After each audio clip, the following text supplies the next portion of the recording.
ओम शांति। आज का जो सत्र है मेडिटेशन।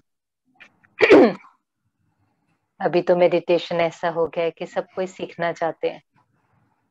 डॉक्टर्स कहेंगे मेडिटेशन सीखो, साइंटिस्ट रिसर्चर्स सब कहेंगे, क्योंकि देख रहे हैं ना तनाव बहुत बढ़ रहा है। तो सब समझते हैं कि अभी मेडिटेशन सीखना चाहिए। पहले सोचते थे कि मेडिटेशन उन्हों के लिए है, या स्पिरिचुअलिटी आध्यात्मिकता मेडिटेशन उनके लिए है जो बाकी सब जिम्मेवारियों से फ्री हो गए हैं, जिन्हों की आयु 60 वर्ष के आसपास है। अभी ऐसा नहीं है। अभी सबको महसूस होने लगा है कि जीवन के पेपर तो अभी आते हैं, और इन जीवन के पेपर को सामना करने के लिए शक्ति अभी चाहिए। अगर हम 60 वर्ष के बाद आध्यात्मिकता से जुड़ते हैं, सत्य ज्ञान सुनते हैं, तो कितना जीवन तो हमारा बीत जाता है, और उन कितने सारे पेपर्स में हम फेल हो जाते हैं। या कितने सारे जीवन के ऐसे पेपर होते हैं कि अगर हमें सही ज्ञान होता तो हम उसमें सही तरीके से रिस्पॉन्ड कर पाते। तो मेडिटेशन ऐसा है जैसे शरीर को स्वस्थ रखने के लिए, शरीर को हेल्दी रखने के लिए रोज एक्सरसाइज करते हैं।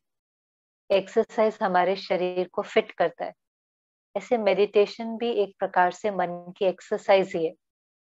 आप देखिए कई लोग रोज एक्सरसाइज करते हैं, इसलिए रोज नहीं करते हैं कि उनको कोई बीमारी है। वो समझते हैं ये लाइफस्टाइल है, रोज एक्सरसाइज 20 मिनट 30 मिनट्स करना ही होता है। डॉक्टर्स भी कहेंगे रोज 10,000 स्टेप तो चलने ही होते हैं। कई लोगों ने तो अपने ऐसे फिटनेस बैंड ही बांध रखा होता है, उनको पता चलता है कि आज हमने कितनी एक्सरसाइज करी, कितने स्टेप्स चले। ऐसे ही जो रोज एक्सरसाइज करते हैं वो जरूरी नहीं है बीमार है। वो रोज एक्सरसाइज इसलिए करते हैं कि उनका शरीर स्वस्थ रहे और उनको कोई बीमारी ना हो। आप देखें आपको 3 प्रकार के लोग मिलेंगे ज्यादातर। एक है जो रोज करते हैं लेकिन उनको कोई बीमारी नहीं है। दूसरे हैं जो रोज नहीं करते थे, फिर कोई बीमारी हो जाती है। फिर बीमारी हो जाती है तो डॉक्टर कहता है अब तो आपको रोज आधा घंटा एक्सरसाइज के लिए निकालना ही पड़ेगा। फिर आप देखेंगे कितने होंगे जो कहेंगे अब तो मैंने रोज आधा घंटा चलना शुरू कर दिया, डॉक्टर ने कहा है, डॉक्टर ने कहा है। वरना कोई बीमारी होती है उसके कारण शुरू करते हैं। और कहीं तो फिर ऐसे भी होते हैं कि डॉक्टर भी कह ले, सब कह ले, फिर भी नहीं करते हैं। ऐसे ही मेडिटेशन में है, कईयों ने इसको अपनी जीवन शैली बना के रखी है, लाइफ स्टाइल है। थोड़ा समय अपने मन के लिए निकालना ही है, मन को चार्ज करना ही है। इसका ये मतलब नहीं है कि उनके जीवन में कोई प्रॉब्लम है, कोई परिस्थिति है, लेकिन वो रोज अपने को चार्ज इसलिए करते हैं कि अगर कोई परिस्थिति अचानक आ गई, क्योंकि परिस्थितियां आती तो अचानक ही है ना। तो अगर परिस्थिति अचानक आ भी गई तो वो सहज रूप से उसका सामना कर लेते हैं। पर वो थोड़े होते हैं, इसलिए उन थोड़ों को भी अगर कोई रोज देखता है ना, ये रोज आश्रम जा रहे हैं, तो कोई पूछ लेता है सब ठीक है ना, आप रोज वहां पर जाते हो, सब ठीक है ना। तो बहुत नशे से उनको कहना है सब ठीक है इसलिए जाते हैं, और सब ठीक रहे इसलिए जाते हैं। कोई ट्रेजेडी नहीं है, कोई प्रॉब्लम नहीं है, लेकिन सब ठीक रहे इसलिए जाते हैं। पर कई सारे ऐसे भी हैं जो रोज नहीं जाते थे, रोज नहीं मेडिटेशन करते थे। फिर जीवन में कोई अचानक परिस्थिति आई, कोई तन की, कोई धन की, कोई जॉब छूट गया, कोई अचानक किसी ने शरीर छोड़ दिया, तो मन बहुत कमजोर हो गया, डिप्रेशन में जाने लगा, उदास रहने लगा। तो फिर कोई कोई उनको कहता है कि नहीं आप ना मेडिटेशन करो, आपको रिलैक्सेशन फील होगी, शांति फील होगी। फिर कहीं आते हैं, अपने से रिश्ता जोड़ते हैं, परमात्मा से रिश्ता जोड़ते हैं। और कहीं फिर ऐसे भी हैं कि सब भी उनको बोलते हैं, उदास भी है, निराश भी है, डिप्रेस्ड भी है, लेकिन फिर भी वो ये हिम्मत का कदम नहीं बढ़ाते हैं। कहते ये हमारे लिए नहीं है। अब हमें चूज करना है, हमें कौन सी कैटेगरी में जाना है। हमें उस कैटेगरी में जाना है कि हमें अपने मन को चार्ज करने के लिए रोज समय निकालना ही है। चाहे कोई बात है नहीं है, ये लाइफस्टाइल है। जैसे रोज एक्सरसाइज करते हैं, रोज शरीर को 3 टाइम भोजन खिलाते हैं, ऐसे मन को भी भोजन खिलाना है, मन को एक्सरसाइज कराना है। जैसे तन को एक्सरसाइज कराते हैं, तो तन कितना फ्लेक्सिबल और फिट हो जाता है ना, हाथ को जहां मोड़ना है, पैर को जहां मोड़ना है। शुरुआत में अगर कोई एक्सरसाइज करना शुरू करता है तो शुरू के कुछ दिन उसको मुश्किल लगता है, दर्द भी होती है, कोई चीज आपने करी नहीं है तो शुरू में मुश्किल भी होता है। लेकिन धीरे धीरे करते करते बॉडी फिट होने लगती है, फ्लेक्सिबल होने लगती है, उसको अच्छा लगता है, उसको खुद फील होता है कि मेरी बॉडी में एनर्जी ज्यादा है। ऐसे ही जब मेडिटेशन भी शुरू में शुरू करते हैं तो कोई नई चीज है ना, तो थोड़ा समय अपने को देना पड़ता है। लेकिन थोड़ा समय करते करते हम इतने फ्लेक्सिबल हो जाते हैं।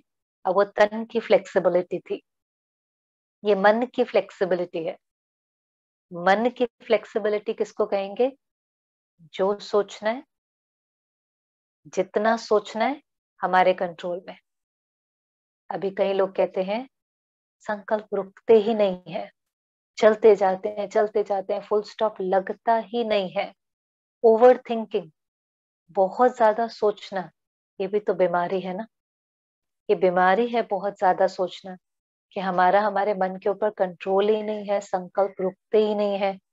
फिर रात को नींद नहीं आती है, फिर कितने लोगों को सोने के लिए भी मेडिसिन लेनी पड़ती है। तो मेडिटेशन माना मन के मालिक, जो सोचना है, जितना सोचना है, जहां मन को लगाना है, मेरा मन है, मेरे ऑर्डर से चलना चाहिए। तो मेडिटेशन का मतलब ही है मन का ध्यान रखना। जैसे कोई आर्टिस्ट होता है ना, तो वो अपने ब्रश का ध्यान रखता है, पेंटर होता है अपने ब्रश का ध्यान रखता है, कोई इंस्ट्रूमेंट बजाता है, तबला बजाता है, हारमोनियम बजाता है, वो अपने इंस्ट्रूमेंट का ध्यान रखता है, जल्दी से किसी को हाथ पे नहीं लगाने देगा। एक मेडिटेटर क्या करता है? वो अपने मन का ध्यान रखता है। क्योंकि अभी हम सब कहने लगे हैं, किसी से पूछो क्यों है आपको तनाव, तो लंबी लिस्ट दे देते हैं। कहते हैं देखो परिस्थिति ऐसी है, संसार की हालत ऐसी है, गवर्नमेंट ऐसा है, क्लाइमेट ऐसा है, बीमारी फैली हुई है, लोग वर्क प्लेस पे इतने कमजोर हो गए, लंबी लिस्ट प्रॉब्लम्स की बता देते हैं। और हम भी समझ रहे हैं कि ये जो सारी बातें हैं, सारी, चाहे रिलेशनशिप्स की, चाहे कंपटीशन, चाहे टारगेट्स, चाहे प्रेशर्स, चाहे क्लाइमेट के प्रॉब्लम, की सारी बातें आने वाले समय में महसूस हो रहा है कि बढ़ती हुई दिखाई भी दे रही हैं, और आगे भी ऐसा लगता है कि बढ़ती जाएंगे। अब अगर ये बढ़ती जाएंगे, अगर साइंस में भी हम देखते थे, कई बार बताते थे, स्ट्रेस का फॉर्मूला बताते थे, जो साइंस के होंगे उनको पता होगा। तो स्ट्रेस के लिए कहते थे stress equals to pressure upon area. माना तनाव, तनाव किस पर डिपेंड करता है? प्रेशर। अब प्रेशर तो बाहर से आता है, प्रेशर पर हमारे कोई कंट्रोल नहीं है, चाहे वो अचीवमेंट है, टारगेट है, बाहर से, कंपटीशन है, बाहर से है। लेकिन प्रेशर डिवाइडेड बाय एरिया माना आंतरिक शक्ति। अर्थात आप जितनी जितनी आंतरिक शक्ति बढ़ाते जाएंगे, उतना उतना उस परिस्थिति का प्रभाव आपके ऊपर कम पड़ेगा। बहुत आंतरिक शक्ति बढ़ जाएंगी तो पेपर कब आता है, कब चला जाता है, आपको पता भी नहीं चलेगा। बात आएंगी, बात चली जाएंगी, लेकिन खुशी में कोई फर्क नहीं पड़ेगा। लेकिन उसके लिए अपनी आंतरिक शक्ति बहुत बढ़ानी पड़ेगी, नहीं तो बात आती है और बात खुशी भी लेकर के चली जाती। हमारी दादी जी थी तो बहुत सुंदर कहती थी कि बातें तो बादल की तरह है, आती हैं और चले जाते हैं। तो बादल आए और चले गए, आपकी खुशी क्यों लेकर के गए? तो आप भी अपना जीवन देखेंगे, एक बात पूरी होती है, फिर दूसरी आती है, फिर दूसरी पूरी होती है, फिर तीसरी। बातें तो लगी ही रहती है ना, लेकिन उन बातों का प्रभाव मेरे ऊपर ना पड़े। जो परमात्मा कहता है, पहाड़ जैसी बात थी, बात कैसे लग रही थी? पहाड़ जैसी। लेकिन आंतरिक शक्ति बढ़ाते बढ़ाते वो पहाड़ जैसी बात लगती है राई जितनी। पहाड़ को राई बना दो, राई का साइज देखा है? पहाड़ देखो और राई देखो। और फिर वो कहता है राई को भी रोई बनाकर फूक मार के उड़ा दो, अर्थात उसका प्रभाव हमारे ऊपर ना पड़े। तो हम मेडिटेशन इसलिए नहीं करते हैं कि हमारे सामने बातें ना आए। वो तो हमने कल समझा बहुत अच्छे से कि जो भी चीजें हमारे सामने आ रही हैं वो कहीं ना कहीं हमारा हिसाब किताब है, कोई कर्म है, अच्छा और बुरा वो भाग्य के रूप में लौट करके आ रहा है। उस पर हम कुछ बहुत नहीं कर सकते। ये ध्यान दे सकते हैं कि अब अच्छा कर्म करें, लेकिन हम योग इसलिए लगाते हैं, मेडिटेशन इसलिए करते हैं, सिर्फ इसलिए नहीं कि बात ठीक हो जाए, लेकिन इसलिए मैं ठीक हो जाऊं। इस पर बहुत अटेंशन देना है, इस बात को अंडरलाइन करके रखना है कि हम मेडिटेशन इसलिए करते हैं कि मैं ठीक हो जाऊं, मैं शक्तिशाली हो जाऊं, क्योंकि मैं ठीक हो जाऊंगा तो मैं वहां पर सब कुछ ठीक कर लूंगा, मैं वहां पर हर परिस्थिति का सामना कर लूंगा, मैं वहां हर संबंध ठीक कर लूंगा। क्योंकि जैसा हमारा मन होता है ना, उसका प्रभाव कई कई जगह पे पड़ता है। पहले तो जो हमारा मन है उसका प्रभाव हमारे तन पर पड़ता है। अगर मेरा मन ठीक नहीं है और लंबा समय ठीक नहीं है तो पक्का कुछ ना कुछ बीमारियां हो जाएंगी। डॉक्टर्स भी देखो अभी कहते हैं कि मेजोरिटी बीमारियां, 80% बीमारियां कहते हैं साइकोसोमैटिक है, माना जिसका जन्म ही मन से होता है। तो कई प्रकार की बीमारियां हो जाती हैं। फिर अगर मन ठीक नहीं है तो कई रिश्ते खराब हो जाएंगे। नेचुरल सी बात है, आप दर्द में हैं, आप दुखी हैं, आप उदास हैं या आपको चिंता है, तो वो वाइब्रेशन आपके घर वालों को जाएगा, वो वाइब्रेशन उनको जाएगा जिनके साथ आप काम करते हैं। तो धीरे धीरे कमजोर मन की निशानी है, रिश्ते डैमेज होना शुरू हो जाते हैं। क्योंकि रिश्ते एक्सचेंज ऑफ एनर्जी है। रिश्ते वो हैं जो हम दूसरों के बारे में सोचते हैं। रिश्ते सिर्फ वो नहीं होते कि हम उनसे कैसे बात करते हैं, कैसा व्यवहार करते हैं, लेकिन नहीं, आत्मा आत्मा का रिश्ता है ना। तो हम इस आत्मा के बारे में क्या सोचते हैं वो वाइब्रेशन इन्हों को पहुंचता है। पर अगर हमारा मन ठीक नहीं है, हम उदास निराश हैं, तो किसी के लिए अच्छा सोचना या उसको प्यार से बात करना या वो सही वाइब्रेशन रेडिएट करना नहीं हो पाता है। अगर हमारी स्थिति ठीक नहीं है तो आप देखेंगे धीरे धीरे हमारे रिश्तों के ऊपर उसका प्रभाव पड़ने लगेगा, हमारे काम के ऊपर उसका प्रभाव पड़ने लगेगा। हमारे जॉब में हम देखेंगे हमारे से गलतियां होने लगेंगी, क्रिएटिविटी नहीं रहेंगी, कार्य करने की क्षमता कम हो जाएंगी, भय है, चिंता है, कार्य करने में मजा नहीं आएगा, उमंग उत्साह नहीं रहेगा, तो कार्य करने में भी उतनी सफलता नहीं मिलेगी जितनी हमारी कैपेसिटी है। फिर हम कहेंगे इतनी मेहनत करते हैं पर मुझे सफलता क्यों नहीं मिलती। तो वो सफलता इसलिए नहीं मिलती क्योंकि मन से काम करना है ना। पर मन ही अगर परेशान होगा तो वो मन काम भी कैसा करेगा, वो काम भी बहुत अच्छा नहीं होगा। और फिर तो उसका प्रभाव धीरे धीरे वायुमंडल पर भी पड़ता है। तो आप देखें कि जब हम मन का ध्यान नहीं रखते तो कितनी सारी प्रॉब्लम्स का जन्म हो जाता है। तन की बीमारी, रिश्तों की प्रॉब्लम, धंधे की प्रॉब्लम, एनवायरनमेंट की प्रॉब्लम। और वहीं पर अगर हम थोड़ा सा अटेंशन अपने लिए निकालते हैं तो वो सब कुछ ठीक होने लगता है। ये बिल्कुल ऐसा है, बिल्कुल जैसे आप आईने में देखो और आईने में आपको आपकी रिफ्लेक्शन दिखाई देती है। तो मानो आपके चेहरे पर कुछ लगा हुआ है, पर वो आपको दिखाई तो आईने में देगा ना। आपको आईने में दिखाई देता है कि आपके चेहरे पर कुछ लगा हुआ है, पर आप साफ कहाँ करते हैं। अगर आप आईने पर साफ करने की कोशिश करो तो वो दाग जाएगा। कितनी भी मेहनत करेंगे, कितनी भी कोशिश करेंगे, पर वो दाग साफ नहीं होगा। तो ये सब जो है वो हमारी रिफ्लेक्शन है। हमारे रिश्ते कैसे हैं, हमारा धंधा कैसा है, बाहर जो प्रॉब्लम्स है ना, वो रिफ्लेक्शन है, हमारी आंतरिक स्थिति की रिफ्लेक्शन है। अब दाग कहाँ साफ करना है? आईने में नहीं, लेकिन अगर चेहरे पर दाग साफ करेंगे तो कितनी देर लगेगी? 1 सेकंड। यहाँ साफ करेंगे, आईने में अपने आप साफ हो जाएगा। माना आप अपना ध्यान देना शुरू करेंगे, आपके रिश्ते अपने आप ठीक हो जाएंगे। आप अपना ध्यान देने लगेंगे, आपके वर्क प्लेस पे आपकी ऑटोमेटिकली काम अच्छा होने लगेगा, प्रमोशन मिलने लगेगी, वहां सफलता अपने आप होने लगेगी। सिर्फ अपना ध्यान देने से बाहर सब कुछ ठीक होने लगेगा। अभी हम बाहर ठीक करने की बहुत कोशिश करते हैं, और इतनी कोशिश करते हैं कि फिर थक जाते हैं, लेकिन बाहर ठीक नहीं होता है। अब बाहर ठीक करने की कोशिश नहीं करनी, थोड़ा समय बाहर से न्यारे हो जाओ।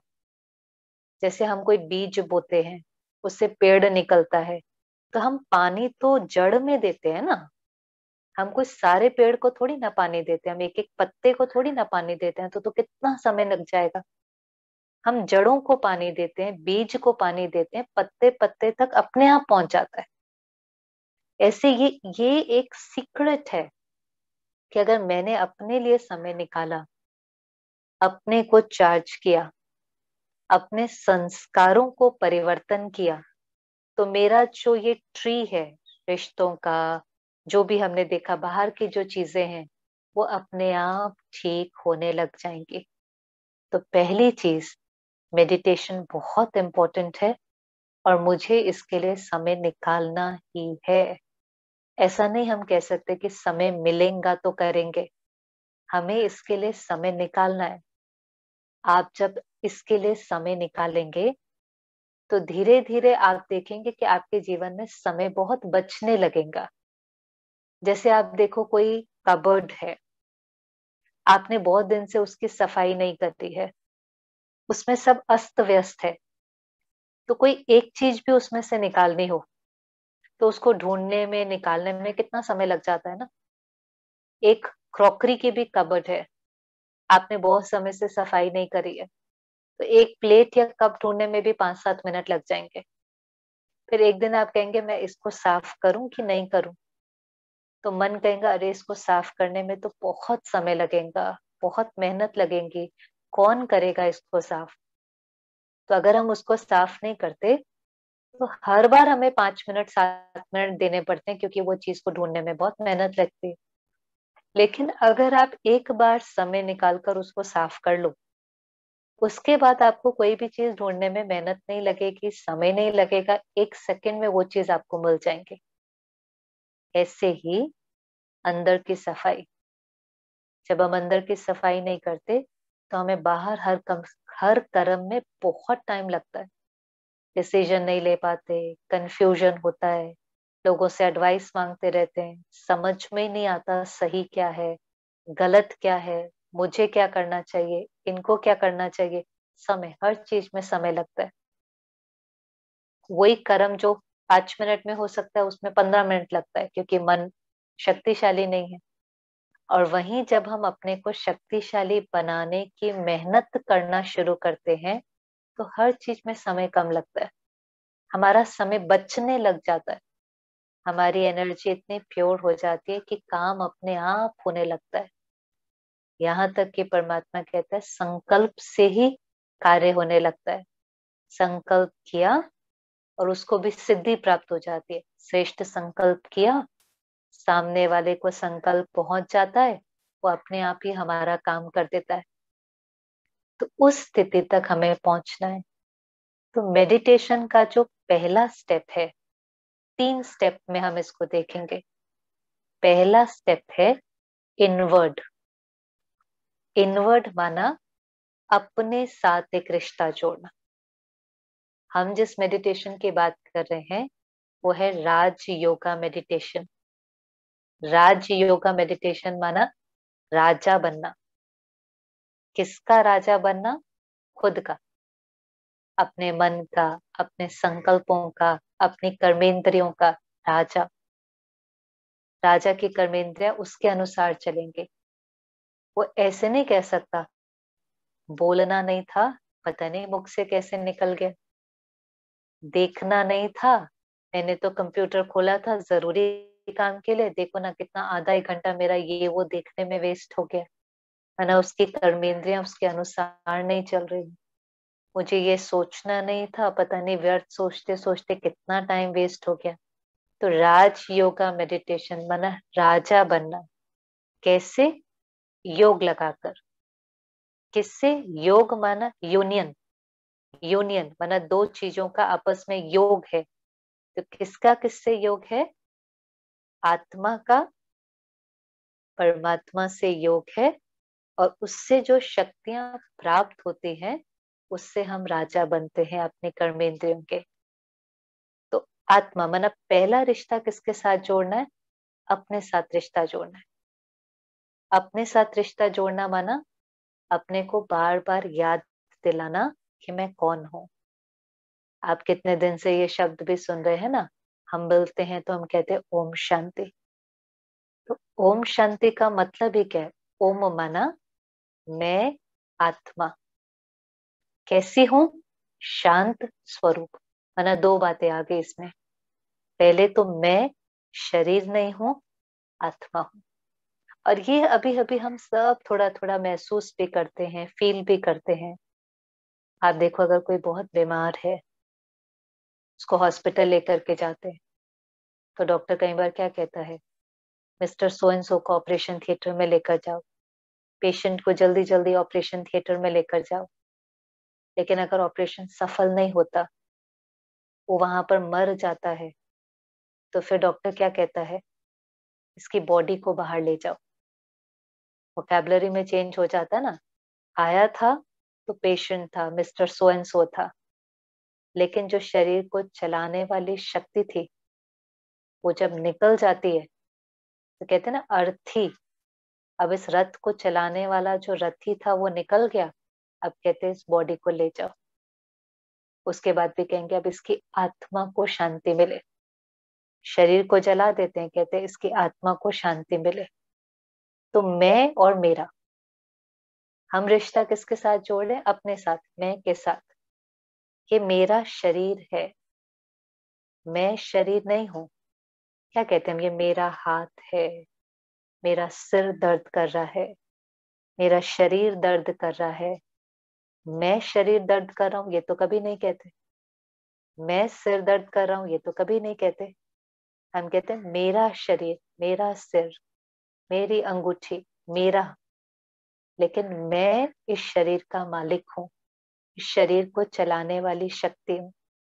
इसको हम कहते हैं ना, आत्मा अमर, अजर, अविनाशी है, इटर्नल है।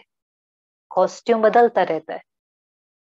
अब आप देखो, ये जब ये जीवन की यात्रा शुरू होती है ना, तो ये मैं आत्मा बहुत कुछ प्राप्त करती है। जन्म होते ही उसको शरीर मिलता है। अब देखते जाना, मैं बोलती जाऊंगी, आप देखते जाना। आत्मा को जन्म होते ही शरीर मिलता है, फिर नाम मिलता है, फिर संबंधी मिलते हैं, फिर एजुकेशन मिलती है, प्रोफेशन मिलता है, पोजीशन मिलती है, धन मिलता है। ये सब उसको जीवन में मिलता जाता है ना। लेकिन ये मुझ आत्मा ने इस जीवन की यात्रा में प्राप्त किया है। ये मैं हूं नहीं, ये सब मैंने जीवन की यात्रा में एक एक करके प्राप्त किया है। चाहे मेरा धर्म है, चाहे मेरी नेशनैलिटी है, चाहे मेरा जेंडर है, मैंने प्राप्त किया है। और ये सब कुछ जो मैंने प्राप्त किया है, ये विनाशी है। कोई भी चीज अविनाशी नहीं है। चाहे मेरा शरीर है, चाहे मेरा धंधा है, चाहे मेरी पोजीशन है, आज है, कल छूट सकता है, कल छूट सकता है। तो ये सब कुछ हमने प्राप्त किया है। प्राप्त करना भी जरूरी है, उसका सुख भी लेना है, डरना नहीं है। हम सुख लेने की जगह कभी कभी ये संकल्प करते रहते हैं, ये छूट ना जाए, ये छूट ना जाए। लेकिन वो एक ना एक दिन छूटना है और हमें ये पता है। पर हमारा ये संकल्प कि कहीं छूट ना जाए भय पैदा करता है। रिश्ते मिले हैं, प्यार से उनों के साथ रहें, उन रिश्तों का सुख लें। उन रिश्तों में जो आप प्यार स्नेह दे सकते हैं वो दें।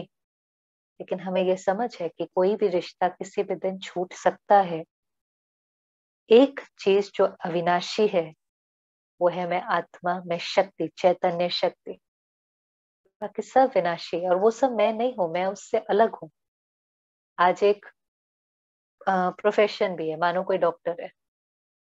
अब दो बातें, एक है मैं डॉक्टर हूँ, और दूसरा है मेरा धंधा, मेरा पेशा, मेरा प्रोफेशन डॉक्टरी का है।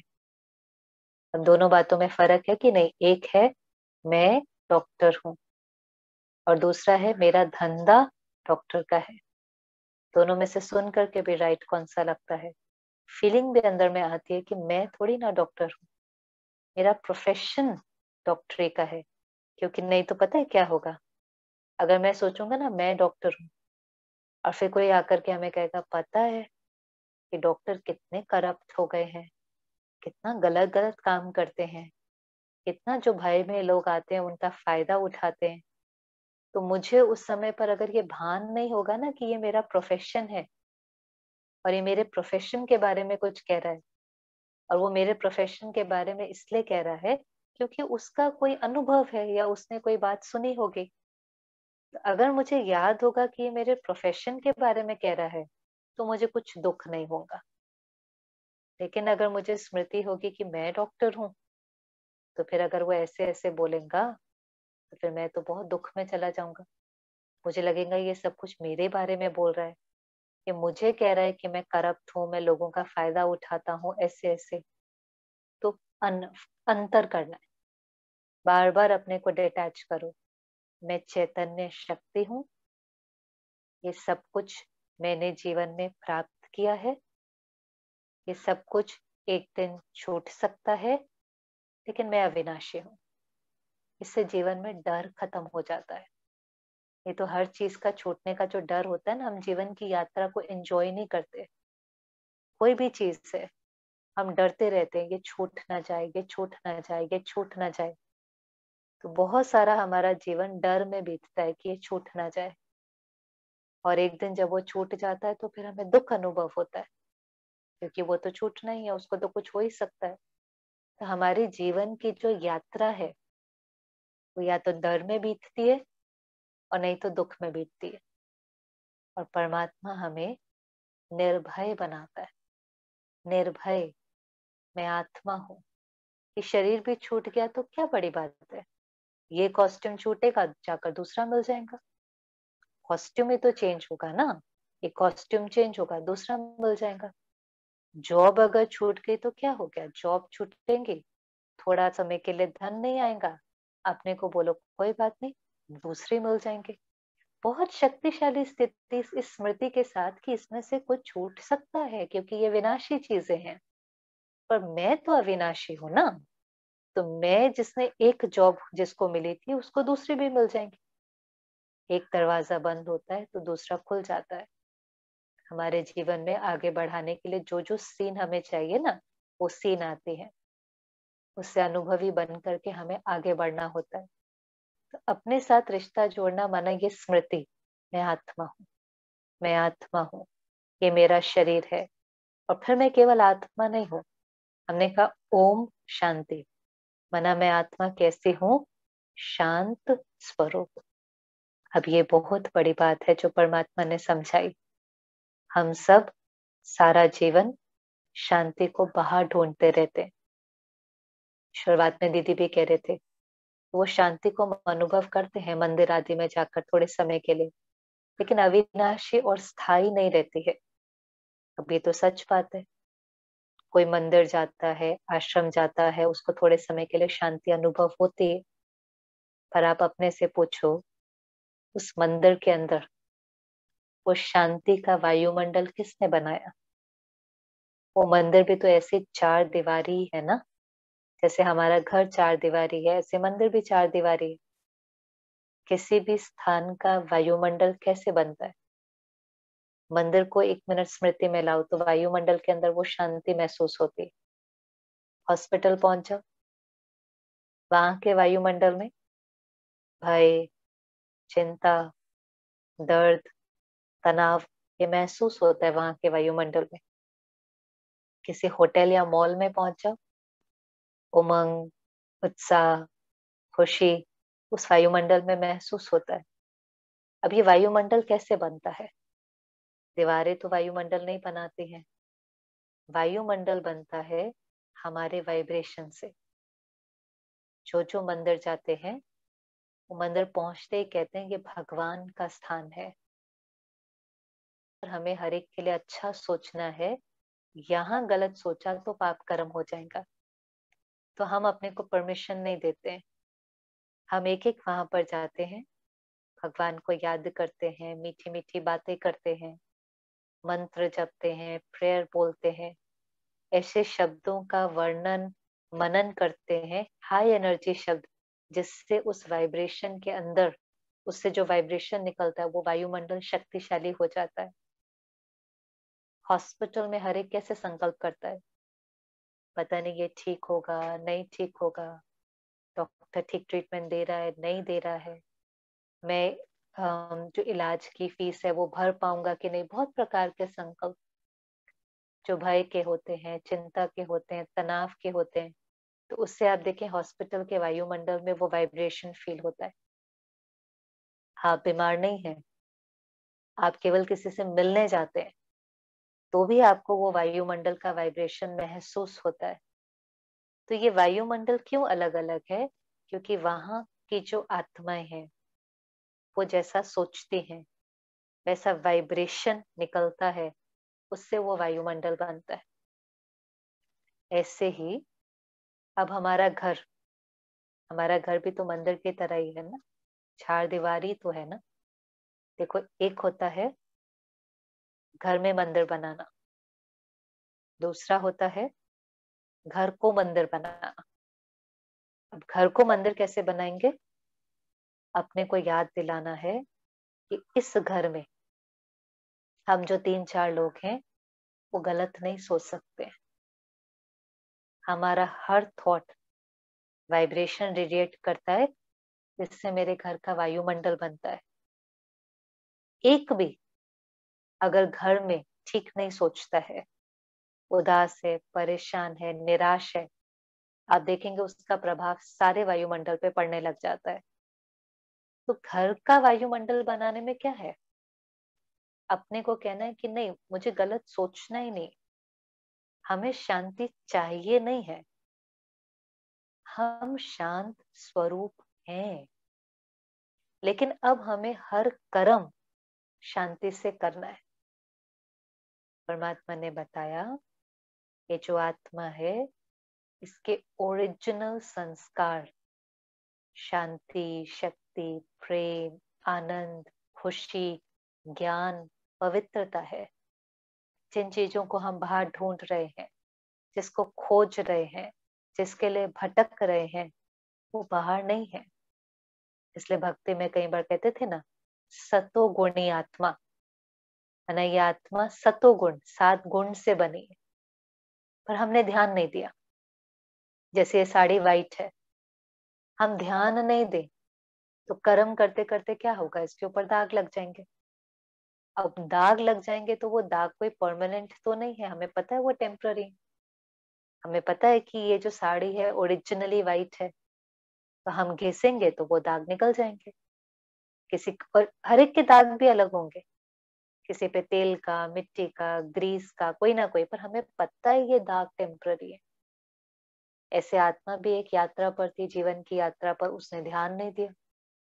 गुस्सा करती गई तो गुस्से का दाग लग गया, ईर्ष्या करती गई तो ईर्ष्या का दाग लग गया, चिड़चिड़ापन था तो उसका दाग लग गया, लालच था तो उसका दाग लग गया। सबके दाग अलग अलग है, पर वो दाग टेम्पररी है। अगर वो ओरिजिनल होते तो हम उन दागों के साथ कंफर्टेबल होते, हम फिर शांति को ढूंढते ही नहीं। लेकिन हर एक संसार में किसी के पास भी जाओ, क्या चाहिए? कहेंगे मन की शांति चाहिए, जीवन में खुशी चाहिए। कितना भी प्राप्तियां कर ली होंगी फिर भी कहेंगे मन की शांति चाहिए। तो वो जो विकारों के दाग लगे हुए हैं, क्रोध, लोभ, आलस्य, अहंकार, ये जो दाग लगे हुए हैं ये कंफर्टेबल नहीं है। तो ये दाग अगर कंफर्टेबल नहीं है तो ये निकालने पड़ेंगे, और ये दाग निकलते हैं योग से। जब हम परमात्मा के साथ योग लगाते हैं तो ये दाग, माना वो संस्कार बदलने लगता है। हमें संस्कारों को दबाना नहीं है, परिवर्तन करना है, छिपाना नहीं है दागों को। आज किसी को गुस्सा आता है तो दुनिया में कहेंगे अच्छा आप ना 100 से उल्टी गिनती करना शुरू करो, आप ना 1 गिलास ठंडा पानी पी लो, आप ना थोड़ा सा वॉक करो। उससे क्या होगा? आप मन को डाइवर्ट करेंगे तो थोड़े समय के लिए वो गुस्सा शांत हो जाएगा। लेकिन गुस्से का संस्कार वहीं पर है। हमें दाग छिपाना नहीं है, हमें दाग दबाना नहीं है, हमें दाग को मिटाना है। साड़ी पे दाग लगा, मैं छिपा भी सकती हूँ, पर मुझे छिपाना नहीं है, मुझे मिटाना है। और मिटाने के बाद फिर मुझे ध्यान देना है कि इस पर कोई दाग ना लगे। हम सारा दिन जब काम करते हैं ना, अगर आपने व्हाइट ड्रेस पहनी हो तो कितना ध्यान से काम करते हैं, क्योंकि पता है कि व्हाइट ड्रेस पर दाग फटाफट लग जाता है। तो आप चलेंगे, बैठेंगे, बैठेंगे भी तो देखेंगे वो जगह साफ है कि नहीं साफ है। तो हमें फिर ध्यान देना पड़ता है। तो कहते हैं ध्यान करना, कई लोग कहते हैं ना मेडिटेशन माना ध्यान करना। तो ध्यान करने का मतलब ही क्या है? ध्यान रखना। अब कैसे ध्यान रखना है? सुबह उठते ही अपने को संकल्प देना है, मैं आत्मा हूं और शांत स्वरूप हूं। I am a peaceful soul. ये एक स्मृति है। अब परमात्मा कहता है जैसी स्मृति होगी वैसी स्थिति होगी। तो अभी सोल को स्मृति आई, अब वो रोल बजाने में जाएगी। अब रोल तो बहुत सारे हैं। फादर का रोल प्ले करेगी, सन का रोल प्ले करेगी, डॉक्टर का रोल प्ले करेगी, फ्रेंड का रोल प्ले करेगी। उसके रोल बदलते जाएंगे, कोई मदर का, कोई डॉटर इन लॉ का, कोई गाइड, रोल बदलते जाएंगे। लेकिन उसको अपने को याद दिलाना है कि रोल प्ले करते करते मुझे हर रोल शांति और खुशी से बचाना है। रोल से शांति और खुशी नहीं लेनी है। ये काम करेंगे तो खुशी मिलेगी, नहीं। काम करेंगे तो खुशी मिलेगी, नहीं।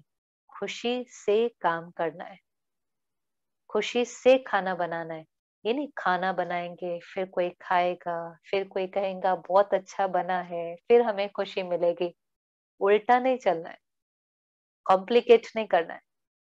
हमें प्यार से खुशी से खाना बनाना है।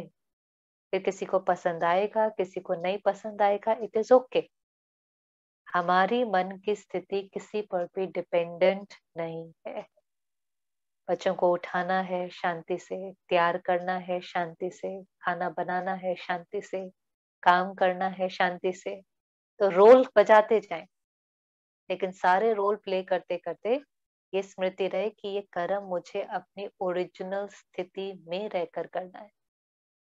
जैसे आप देखो दुनिया में, संसार में एक्टर होते हैं ना, तो बहुत अलग अलग रोल प्ले करते हैं। कभी पुलिसमैन का, कभी कोई, कभी कोई। आप 3 एक्टर को एक ही रोल प्ले करने को दो। पुलिसमैन का रोल है, बोलो इस 3 एक्टर है, तीनों को रोल एक ही है, लेकिन तीनों एक रोल सेम नहीं बजाएंगे। रोल एक ही होते हुए भी उनकी जो पर्सनालिटी है, उनके जो संस्कार है, वो उनके रोल में दिखाई देते हैं। हम कभी कभी कह भी देते हैं ना, फलाना ये रोल प्ले करता ना तो बहुत अच्छा प्ले करता। तो उनकी जो पर्सनालिटी है, जो संस्कार है, वो उस रोल के अंदर दिखाई देते हैं। तो हमारी पर्सनालिटी हमारे रोल में दिखाई दे। सब मदर का रोल प्ले कर रहे हैं, सब फादर का रोल प्ले कर रहे हैं। मुझे एंग्री मदर नहीं बनना है, चिंता करने वाली माँ नहीं बनना है। लेकिन कोई कहे ये तो बहुत लविंग मदर है, बहुत पीसफुल मदर है, बहुत केयरिंग मदर है, अपने बच्चे को शक्तिशाली बनाने वाली मदर है। तो रोल साधारण है, लेकिन रोल को प्ले करने वाली सोल, आत्मा शक्तिशाली है। तो साधारण रोल भी महान लगने लगेगा। आपके रोल को देख करके अनेकों को प्रेरणा मिलेगी कि देखो ना, ये अपना हर काम, अपना हर रोल कितने अच्छे से प्ले करते हैं।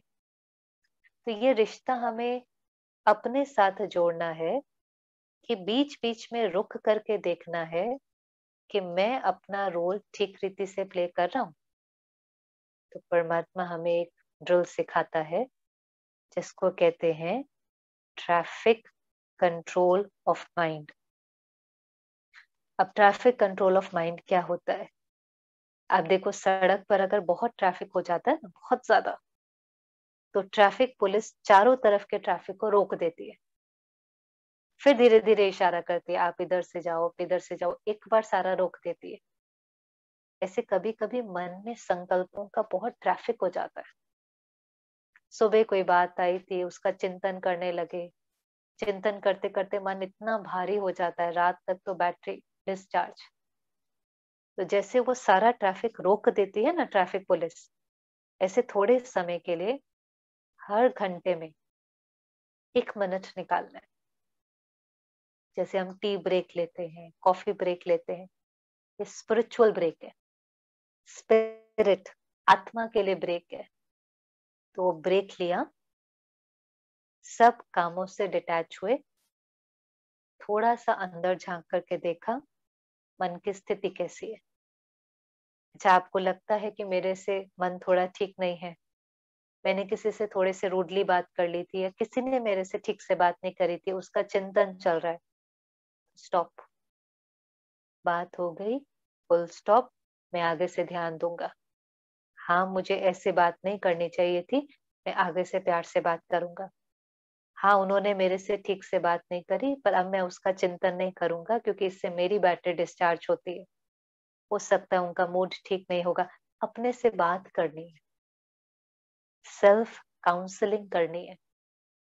उस 1 मिनट में अपने को हील करना है। जैसे वो अगर कोई आपको मिले, उसका मन थोड़ा सा ठीक नहीं हो, तो आप उससे पहला सवाल पूछते ना, क्या हुआ, इतने उदास क्यों लग रहे हो? फिर वो कहते हैं, देखो ना, आज बॉस ने मुझे डांट दिया। फिर आप उसको कहते हो, कोई बात नहीं ना, जाने देना, इतनी छोटी सी बात के लिए कोई मूड थोड़ी ना खराब करता है, छोड़ो ना, बात आई गई करो। तो हम उसको समझाते हैं ना, पहले उससे पूछते हैं क्या हुआ, फिर उसको कहते हैं छोड़ो, जाने दो, कोई बड़ी बात थोड़ी ना है, जाने दो। अच्छा, जैसे हम उसका मूड ठीक करते हैं, ऐसे हमें हर घंटे में 1 मिनट रुककर अपना मूड देखना है, अपने को पूछना है, क्या हाल चाल है, सब ठीक है? ठीक नहीं है तो अपने को ठीक करना है।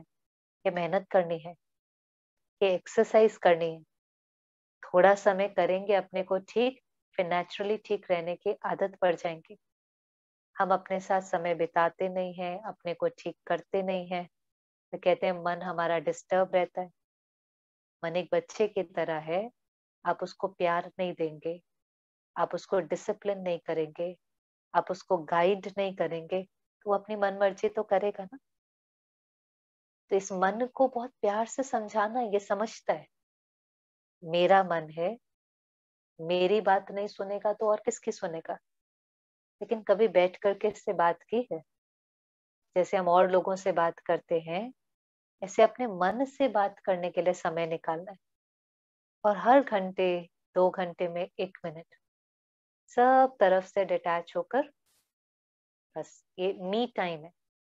जैसे हम कहते हैं ना, मेरा ये टाइम इसके लिए है, मैंने इसको अपॉइंटमेंट दिया है, वो 1 मिनट मी टाइम, मेरा समय है, मैंने अपने को अपॉइंटमेंट दिया है। और फिर ऐसे करते करते शांत रहना बहुत इजी हो जाता है। शुरू में तो आपको शायद अलार्म भी लगाना पड़ेगा, फोन में हर घंटे बाद वो अलार्म बजता है, तो याद आता है ये मी टाइम है। फिर धीरे धीरे देखो कैसे होता है, जैसे किसी का टाइम होता है, वो 12 बजे चाय पीता है, 3 बजे चाय पीता है, वो घड़ी भी नहीं देखेगा, उसको पता चल जाएगा कि अब ये मेरा चाय का टाइम हो गया, क्योंकि बॉडी को उस चीज की आदत पड़ जाती है। फिर देखेगा तो उसको पता चलता है, हाँ 12 बज रहे हैं। ऐसे थोड़ा समय हमें समय अलार्म लगाकर भी अपने को याद दिलाना पड़ता है कि ये मी टाइम है, मेरे लिए समय है। फिर आप धीरे धीरे देखेंगे, आपको किसी चीज के आधार की जरूरत नहीं पड़ती। थोड़े समय के बाद आपको खुद ही लगेगा, चलो 1 मिनट अपने साथ समय बिताते हैं। और ऐसे करने से क्या होता है, कुछ भी व्यर्थ इकट्ठा नहीं होता है, जल्दी जल्दी सफाई हो जाती है। हम जल्दी जल्दी इसको साफ करें, रात तक का भी इंतजार नहीं करना। रात तक भी इतना इकट्ठा हो जाता है कि फिर उसको साफ करना मुश्किल होता है। तो जल्दी जल्दी साफ। और अगर साफ ही है तो फिर वापस कर्म क्षेत्र पर आ गए। तो ये है अपने साथ रिश्ता जोड़ना, अपना ध्यान रखना, शांति को ढूंढना नहीं है। मैं हूं ही शांत स्वरूप, कहीं शांति नहीं है। हर जगह हम शांति क्रिएट करते हैं, चाहे वो मंदिर है, चाहे वो आश्रम है, ये कहते हैं पहाड़ों पर जाते हैं बहुत शांति मिलती है। आप एक बार सोचो पहाड़ों में शांति होती तो जो लोग पहाड़ों पर रहते हैं वो तो सब शांत स्वरूप होने चाहिए थे। वरना हिल स्टेशन पर तो फिर कोई उदास निराश डिप्रेशन में होना ही नहीं चाहिए था। ऐसा नहीं होता है। पहाड़ों में कोई शांति नहीं है, लेकिन पहाड़ों में जब हम जाते हैं तो पहाड़ जो बिल्कुल स्टिलनेस होती है ना वायुमंडल की, वो हमें हमारी ओरिजिनल नेचर से कनेक्ट होने में मदद करती है। वायुमंडल जो होता है ना, वो वायुमंडल हमें, जैसे आप किसी बहुत श्रेष्ठ व्यक्ति के साथ बैठो, प्योर व्यक्ति के साथ बैठो, साधु संत के साथ बैठो, थोड़ी देर बाद आपको भी अच्छा लगने लगता है। उनका वाइब्रेशन मेरी अंदर की जो डिविनिटी है, मेरे अंदर की जो ओरिजिनलिटी है, मेरे जो सत्य स्वरूप है, उससे मुझे जुड़ने में मदद करती है और वो इमर्ज होने लग जाता है। तो हम वायुमंडल का सहारा लेते हैं तो अच्छा है, कोई हर्जा नहीं है। पर हम सारा समय तो पहाड़ों पर नहीं बैठ सकते, हम सारा समय तो उस चीज का सहारा नहीं ले सकते। तो अब हमें वायुमंडल का सहारा नहीं लेना है, हमें वायुमंडल बनाना है। हमें अपने घर का, अपने वर्क प्लेस का वायुमंडल बनाना है। पहला स्टेप है इनवर्ड, दूसरा स्टेप है अपवर्ड, ऊपर जो परमात्मा है उससे रिश्ता जोड़ना। लेकिन अगर आपने ये अंदर वाली मेहनत नहीं की है ना, तो परमात्मा से कनेक्शन जोड़ने के लिए मन की एकाग्रता चाहिए। अगर मन एकाग्र नहीं है, मन बहुत हलचल में है, तो उससे रिश्ता नहीं जुड़ता है। फिर हम बैठते भी हैं, समय भी निकालते हैं, और वो कनेक्शन नहीं जुड़ता है। और कनेक्शन नहीं जुड़ता है तो फिर हमें शक्ति का अनुभव नहीं होता है। इसलिए परमात्मा के साथ कल हमने देखा कि कैसे रिश्ता जोड़ना है। वो निराकार है, गुणों का सागर है, मेरा पिता है, मेरे से बहुत प्यार करता है। उससे रिश्ता जोड़ते ही उसकी शक्ति का हम अपने जीवन में अनुभव करने लगते हैं। पर वही उससे अच्छा रिश्ता जोड़ सकता है जिसका मन शक्तिशाली है, मतलब मन में बहुत बेचैनी नहीं है। आप सोचो ना, परमात्मा एवर प्योर है, तो उस प्योर हस्ती के साथ कनेक्शन जोड़ने के लिए थोड़ी प्योरिटी तो चाहिए ना। आज आप किसी विशिष्ट व्यक्ति से मिलने जाओ, किसी राजा से मिलने जा रहे हो, किसी प्रेसिडेंट से मिलने जा रहे हो, तो आप भी समझते हैं ना कि हमें थोड़ा तो उसके लायक बनना है ना। तो उस एवर प्योर से कनेक्शन जोड़ने के लिए थोड़ी तो प्योरिटी चाहिए। हमारे संकल्प प्योर हो, हमारी भावनाएं प्योर हो, फिर जब हम उससे कनेक्शन जोड़ने बैठते हैं तो मेहनत नहीं लगती, तुरंत कनेक्शन जुड़ जाता है। और इसी को ही कहते हैं सत्संग। सत्संग बना सत्य का संग करना। जिसका संग करते हैं उसका प्रभाव जरूर पड़ता है। प्रकृति के भी तत्व का आप संग करो, सागर के किनारे जाकर बैठो। हम कहते हैं हम थोड़ी देर सागर के किनारे बैठे, ठंडक का, शीतलता का, अच्छा लगा। सागर भी जो उसकी क्वालिटीज है वो रेडिएट करता है। अग्नि के सामने बैठो, गर्माहट महसूस होती है। तो परमात्मा तो सत्य है, प्यार का सागर है, शांति का सागर है। आप जब उसका संग करेंगे तो उसका वाइब्रेशन महसूस होने लग जाता है। तो हम जिसका संग करते हैं उसका इफेक्ट हमारे ऊपर पड़ता है। किसी व्यक्ति के साथ भी ज्यादा समय रहो ना, कहते इनके साथ रहते ना मेरा माथा ही भारी हो जाता है। क्यों? उस व्यक्ति का वाइब्रेशन इतना हैवी है कि उसका इन्फ्लुएंस पड़ता है। किसी किसी के बारे में पता चलता है ये हमारे घर में आने वाले हैं, तो सुन करके ही हम भारी हो जाते हैं, क्योंकि हमें पता है कि उसका वाइब्रेशन से हमारे घर का वायुमंडल में भारीपन आ जाता है।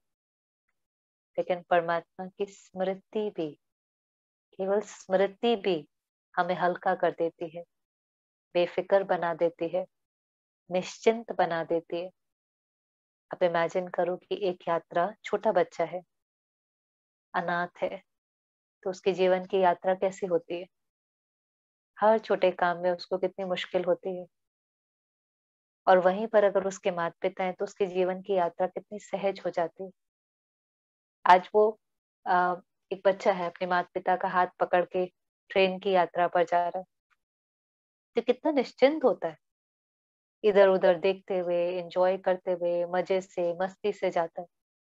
और वहीं पर अगर वो अकेले हो, उसको कोई रक्षा करने वाला नहीं, शक्ति देने वाला नहीं, रास्ता दिखाने वाला नहीं, अकेला हो, तो वही यात्रा है, वही उसको ट्रेन पकड़नी है। लेकिन वही यात्रा में उसको बोझ महसूस होता है। जीवन की वही यात्रा है, लेकिन उस यात्रा में हम हल्के हों, खुश हो, उस यात्रा को एंजॉय कर सकें, उस यात्रा का आनंद ले सकें। उसके लिए जरूरी है कि जो हमारा पिता है, जो हमारी माता है, उसके साथ हम रिश्ता जोड़ें। उसके साथ जब हम रिश्ता जोड़ते हैं तो जो भी उसकी प्राप्तियां हैं, ज्ञान, गुण, शक्तियां, उसकी दुआएं, वो सब हमें वर्षे में मिलती हैं। और फिर वही हमारा जीवन बहुत सहज हो जाता है। तो इनवर्ड, अपवर्ड, और फिर आता है आउटवर्ड, फिर है बाहर। अब तो बाहर कोई मेहनत ही नहीं करनी। जब मेहनत अंदर कर ली, मेहनत ऊपर उसके साथ रिश्ता जोड़ने की कर ली, बाहर तो कोई मेहनत ही नहीं करनी पड़ती। आपका वाइब्रेशन बाहर सब कुछ ठीक कर देता है। आजकल देखो रिश्ते में क्या प्रॉब्लम होती है बाहर। हर किसी को एक दूसरे से एक्सपेक्टेशन है। कोई कहता है ये मुझे प्यार से बात करे, ये मुझे सम्मान दे, ये मुझे अंडरस्टैंड करे। तो हर एक का हाथ ऐसे है, चाहिए चाहिए चाहिए। दूसरे का भी हाथ ऐसे है, चाहिए चाहिए चाहिए। परमात्मा कई बार कहता है चाहिए चाहिए वाले को क्या कहते हैं? ऐसा हाथ किसका होता है और ऐसा हाथ किसका होता है? तो ऐसा हाथ तो भिखारी का होता है। पर हम धन के भिखारी नहीं है। इसे परमात्मा कई बार कहेगा रॉयल भिखारी। हम धन नहीं किसी से मांग रहे, पर हम कहते मुझे प्यार करो, मुझे खुशी दो, मुझे सम्मान दो, मेरी वैल्यू करो, मेरी बात की वैल्यू करो। मेरी बात इसने नहीं मानी, इसको मेरी वैल्यू ही नहीं है, मांगते रहते हैं। लेकिन जब हम अपने साथ रिश्ता जोड़ते हैं और उसके साथ रिश्ता जोड़ते हैं, तो हमें सारी प्राप्तियां होने लगती हैं। फिर हमें किसी से कुछ मांगने का रहता ही नहीं है। फिर हम दाता के बच्चे, मांगने के बजाय देने वाले बन जाते हैं। फिर हम भिखारी से अधिकारी बन जाते हैं। फिर हम सबको प्यार और खुशी देते हैं, जो रिश्तों का पर्पस है। आज आप देखो बिजनेस में भी लेन देन होती है। कोई कुछ देता है, कोई कुछ लेता है, लेन देन होती है। रिश्तों में तो लेन देन भी खत्म हो गई, चाहिए चाहिए चाहिए ही हो गया है। इसलिए तो इतनी कॉन्फ्लिक्ट है, क्योंकि हर एक को चाहिए। लेकिन रिश्तों का पर्पस लेना नहीं था, देना था। बिजनेस में लेन देन होती है, लेकिन रिश्ते में देना देना देना अनकंडीशनली। और जब हम देते हैं तो पहले किसको मिलता है? आज अगर मैं किसी से प्यार से बात करती हूँ, तो पहले तो मुझे मिलेगा ना, वो एनर्जी मुझे मिलेगी। और अगर मैं किसी को पत्थर मारती हूँ, शब्दों से पत्थर मारती हूँ, किसी को गाली देती हूँ, किसी का अपमान करती हूँ, किसी की निंदा करती हूँ, तो वो पत्थर पहले किसको लगेगा? ये रियलाइज नहीं हमें होता कि किसी को पत्थर मारना है तो वो पत्थर पहले मुझे लगेगा ना। वो संकल्प मेरे मन में क्रिएट होगा, मेरा मन मैला होगा, मेरा मुख मैला होगा, मेरे चरित्र खराब होगा, फिर वो जाकर के उनको लगेगा मेरी साड़ी पर दाग लग रहा है, मेरी आत्मा पर दाग लग रहा है। दाग मिटाने सहज नहीं होते हैं। इसलिए मुझे श्रेष्ठ संस्कारों को ध्यान पे रख के, धारण करके वैसे ही कर्म करते हैं। परमात्मा हमको कहता है आपको फूल बनना है। फूल क्या करता है? कांटा नहीं बनना है, फूल बनना है। फूल हर एक को खुशबू देता है, कहाँ पर भी हो। बगीचे में खिलता है तो भी खुशबू देता है, रेगिस्तान में है तो भी खुशबू देता है, कीचड़ में है तो भी खुशबू देता है। किसी के भी हाथ में हो, राजकुमारी के हाथ में है, प्रेसिडेंट के हाथ में है, चोर के हाथ में है, साधारण व्यक्ति के हाथ में, वो ये नहीं देखता है, सबको खुशी देता है। उसकी क्वालिटी है सबको खुशी देना। ऐसे मेरी क्वालिटी है शांति, शक्ति, शांति, खुशी, प्यार, ये मेरा संस्कार है। मैं ये नहीं देखती कि ये किसको देना है, किसको नहीं देना है।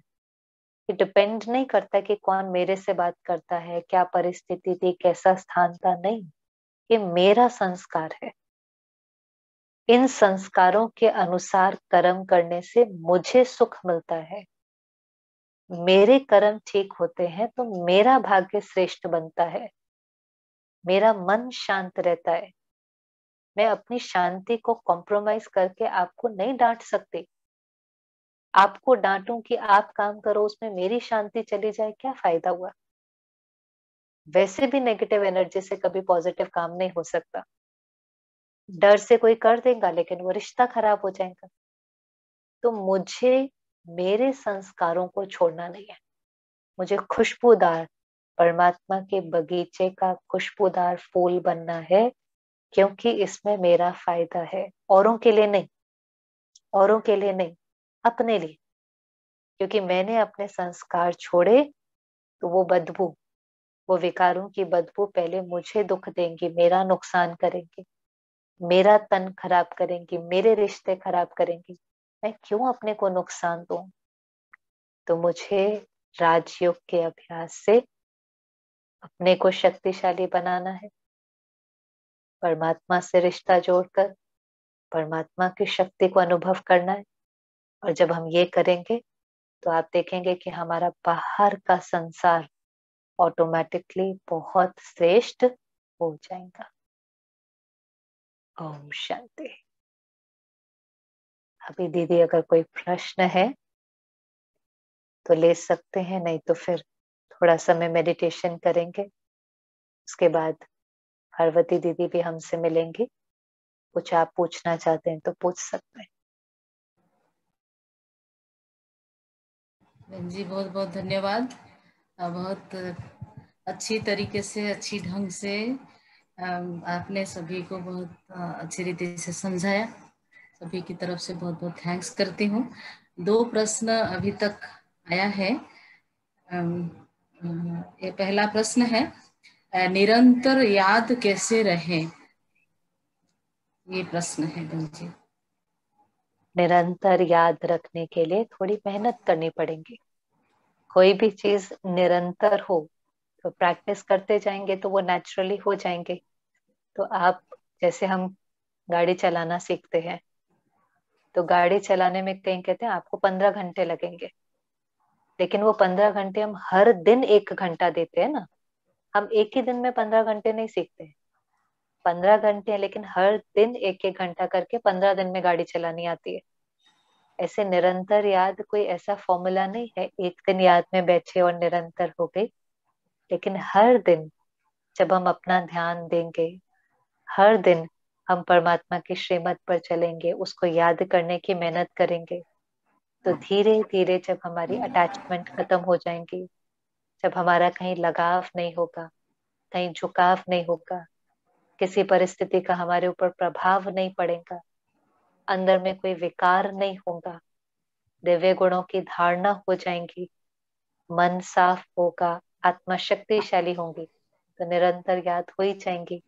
पर उसमें समय लगता है, हमें प्रैक्टिस करते जाना है, तो धीरे धीरे वो स्थिति भी जरूर आ जाएंगी। थैंक यू बहन जी।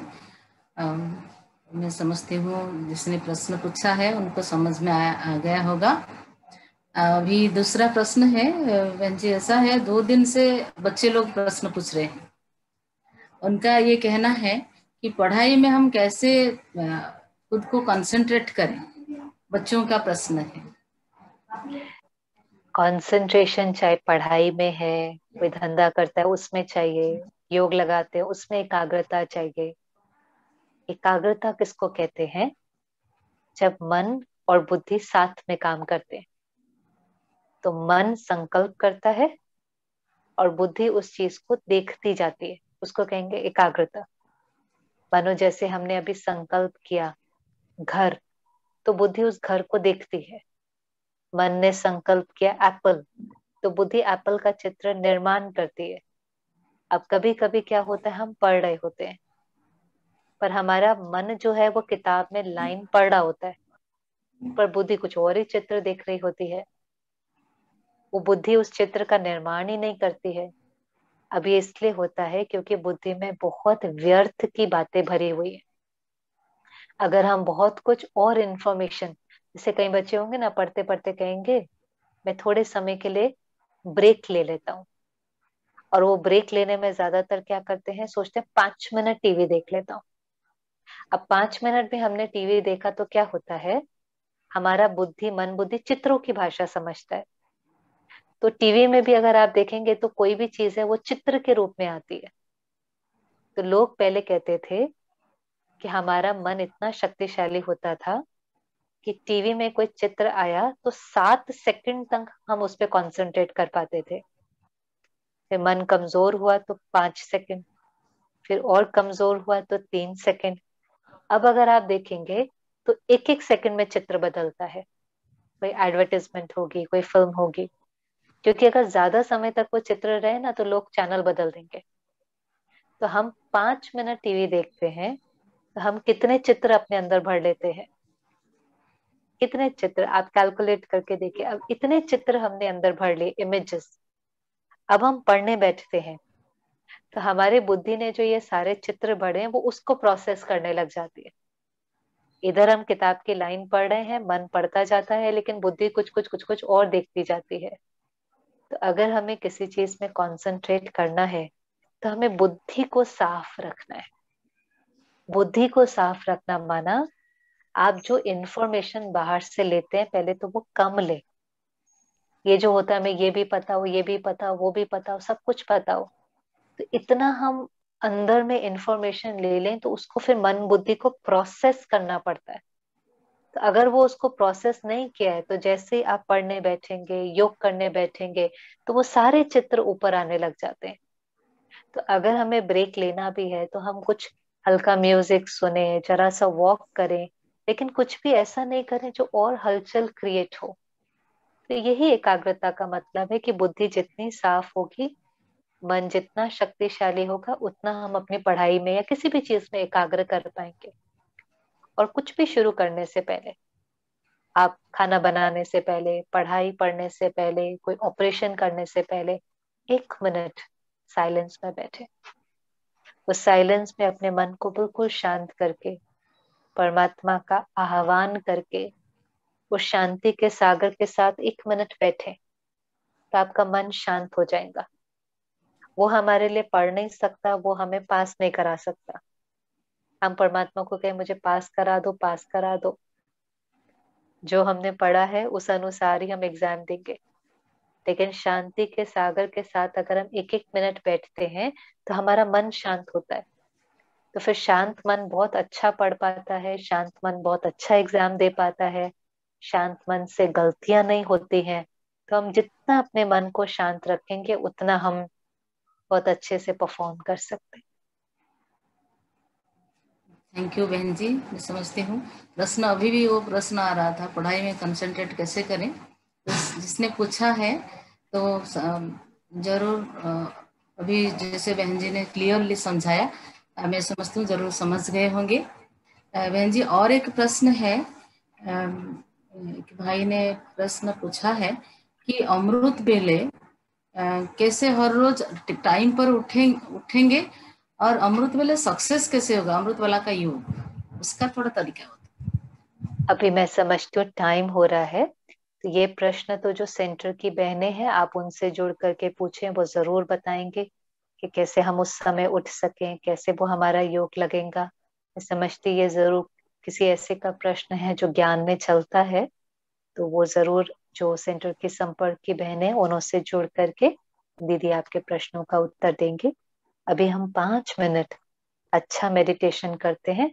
थोड़ा समय बड़ी दीदी भी हमारे से मिलेंगे और फिर ही हम समय पर पूरा भी कर पाएंगे। ठीक है, है। तो अभी थोड़ा समय साइलेंस में बैठते हैं।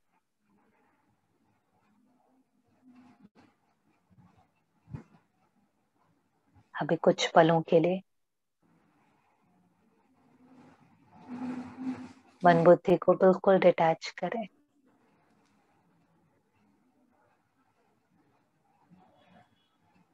अपने साथ एक रिश्ता जोड़े। न्यारे होकर अपने मन में उठने वाले संकल्पों को देखें।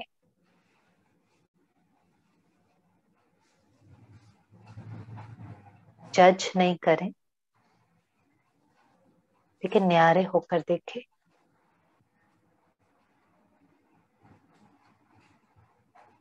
और अपने को कहें,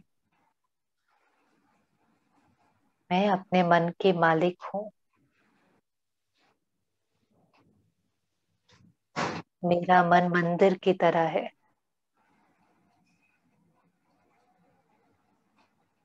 इसमें कोई गलत संकल्प नहीं उठ सकता।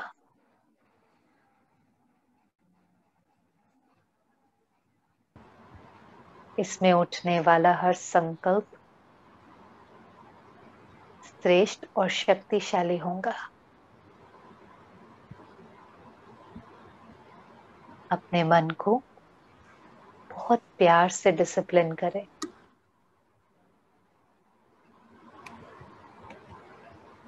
मैं शांत स्वरूप हूं। शांति बाहर नहीं है, पहाड़ों पर या मंदिर में नहीं है।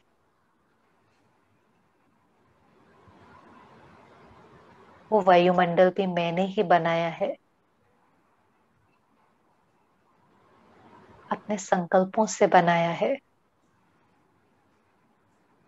अब मुझे अपने घर का वायुमंडल भी बनाना है।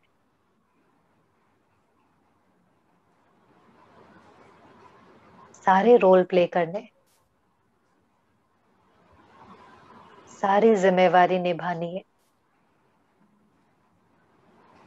लेकिन शांति से। बातें तो आएंगी, परिस्थितियां भी आएंगी, सब कुछ मेरे अनुसार नहीं होगा, लेकिन मुझे अपनी खुशबू नहीं छोड़नी है। मैं परमात्मा के बगीचे का फूल हूं। शांति और खुशी मेरा निजी गुण है। चाहे कुछ भी हो जाए,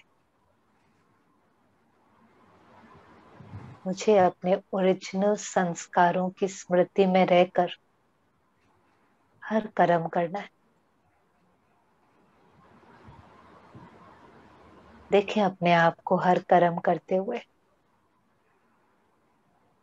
शांति से उठे,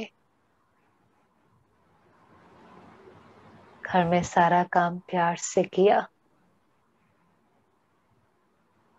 हर एक को सम्मान दिया।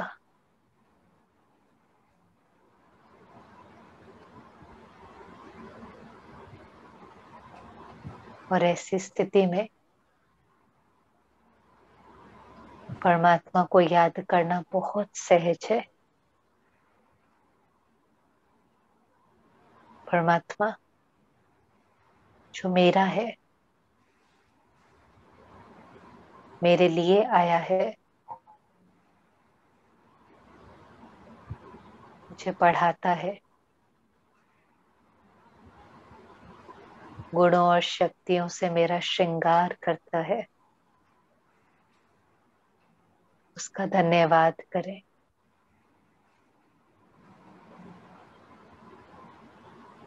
महसूस करें उसका प्यार, उसकी शक्ति।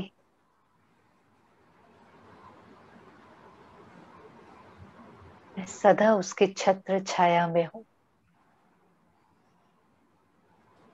भले वो दिखाई नहीं देता,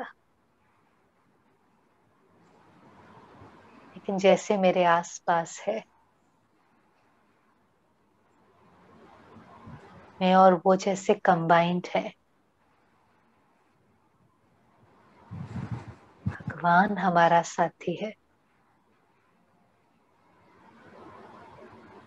खुदा दोस्त हमारी खिदमत में है।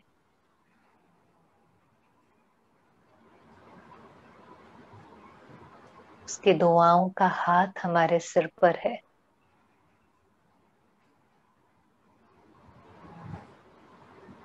ऐसा साथी किसका होगा जो इतना निस्वार्थ प्यार करे,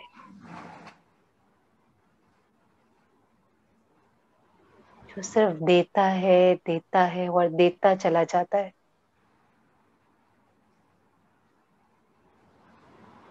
तुम्हें कितनी भाग्यशाली हो। दुनिया अभी भी उसको ढूंढ रही है और वो मेरा हो गया। इस नशे में रहे, इस खुशी में रहे, और ये खुशी वायुमंडल में बिखेरे।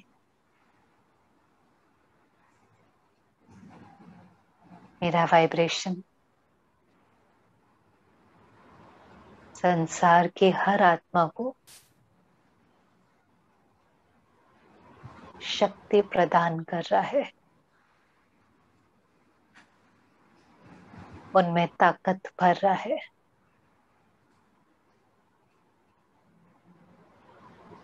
सदा शक्तिशाली स्मृति में रहकर हर कर्म करना है।